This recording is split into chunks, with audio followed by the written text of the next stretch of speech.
അടുത്ത തവണ നിങ്ങളൊരു റെയിൽവേ സ്റ്റേഷനിൽ നിൽക്കുമ്പോഴോ അല്ലെങ്കിൽ ഒരു ട്രെയിൻ കടന്നുപോകുന്നത് കാണുമ്പോഴോ അതിൻ്റെ ട്രാക്കിലേക്കൊന്ന് ശ്രദ്ധിച്ചു നോക്കൂ. ആ വലിയ ഇരുമ്പ് പാളങ്ങൾക്കും സ്ലീപ്പറുകൾക്കും അടിയിലായി ദശലക്ഷക്കണക്കിന് ചാരനിറത്തിലുള്ള കല്ലുകൾ നിരത്തിയിട്ടിരിക്കുന്നത് കാണാം. ഇന്ത്യയിലായാലും ശരി, വിദേശത്തായാലും ശരി, എല്ലാ റെയിൽവേ ട്രാക്കുകളിലും ഈ കല്ലുകളുണ്ട്. എന്നാൽ എപ്പോഴെങ്കിലും ചിന്തിച്ചിട്ടുണ്ടോ, ഇത്രയും ആധുനികമായ അതിവേഗ ട്രെയിനുകൾ ഓടിക്കാൻ നമ്മൾ എന്തിനാണ് ഈ കല്ലുകൾക്ക് മുകളിൽ ട്രാക്ക് വെച്ചിരിക്കുന്നത്? എന്തുകൊണ്ടിതൊരു കോൺക്രീറ്റ് റോഡ് പോലെ ഉറപ്പുള്ളതാക്കിക്കൂടാ? ഇതിനു പിന്നിൽ പണം ലാഭിക്കുക മാത്രമല്ല, അതിശയകരമായ ഒരു എഞ്ചിനീയറിംഗ് കൂടിയുണ്ട്.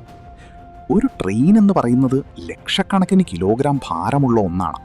ഇത്രയും വലിയ ഭാരം നേരിട്ട് മണ്ണിലേക്ക് വന്നാൽ മണ്ണ് താഴ്ന്നു പോകുകയും ട്രാക്കുകൾ വളഞ്ഞ് ട്രെയിൻ അപകടത്തിൽപ്പെടുകയും ചെയ്യും. ഇവിടെയാണ് ഈ കല്ലുകൾ രക്ഷയ്ക്കെത്തുന്നത്. സാങ്കേതികമായി ഇതിനെ ബാലാസ്റ്റ് എന്ന് വിളിക്കുന്നു. ട്രെയിനിൻ്റെ അമിതഭാരത്തെ ഒരു കുഷ്യൻ പോലെ താങ്ങി ഈ കല്ലുകൾ ആ സമ്മർദ്ദം ചുറ്റുമുള്ള മണ്ണിലേക്ക് തുല്യമായി പകുത്തു നൽകുന്നു.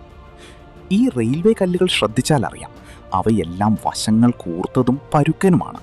അവിടെ ഒരിക്കലും ഉരുണ്ട കല്ലുകൾ ഉപയോഗിക്കാറില്ല.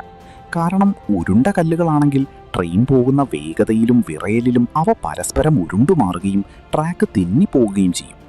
എന്നാൽ ഗ്രാനൈറ്റ് പോലുള്ള കല്ലുകൾ പൊട്ടിച്ചുണ്ടാക്കുന്ന ഈ കൂർത്ത കല്ലുകൾ പരസ്പരം ലോക്കായി ഒരു പാറ പോലെ ഉറച്ചു നിൽക്കുന്നു.